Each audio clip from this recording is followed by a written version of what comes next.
Vice President J.D. Vance, we're going to move on to Bitcoin. He's at the Bitcoin 2025 conference in Las Vegas.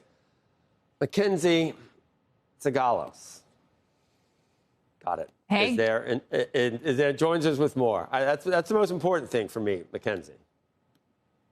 Hey, good morning, Joe. J.D. Vance made history as the first sitting vice president to address the crypto industry, but his keynote came with no new promises. Instead, he told a crowd of over 35,000 that crypto finally has a champion in the White House and said they're still firing anti-crypto holdovers from the last administration. There's a new sheriff in town because after 4 years of mistreatment and outright hostility led by Democrat regulators, lawmakers in this country have a choice. It is already underway. The SEC is backing off efforts to treat exchanges as securities platforms. The DOJ has shut down its crypto enforcement team. The CFTC is set to be led by a pro-crypto venture capitalist.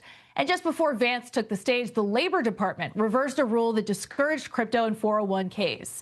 The vice president also calling on Congress to pass stablecoin legislation. In this administration, we do not think that stablecoins threaten the integrity of the United States dollar, quite the opposite. In fact, we view them as a force multiplier of our economic might. So the VP really using his moment at Bitcoin 2025 to actually double down on stablecoins, framing them as a way to turbocharge U.S. economic power. Joe? The notion that an actual over 100% backing of a stable coin with treasuries or securities, that is something not everyone has really considered, MacKenzie. And if we're worried about a market for our debt, that could almost take up some of the slack if we see foreign entities step back a little. I don't think everyone thinks about that or understands how that actually would fortify the dollar's hegemony. It wouldn't really, cause it to wane. That's absolutely right. And David Sachs echoed that exact sentiment last week when he said that it would generate trillions of dollars of demand for U.S. treasuries virtually overnight if we saw the Genius Act or some form of stablecoin legislation passed into law, which is why the White House is aggressively behind those bills. They want it on the president's desk by August.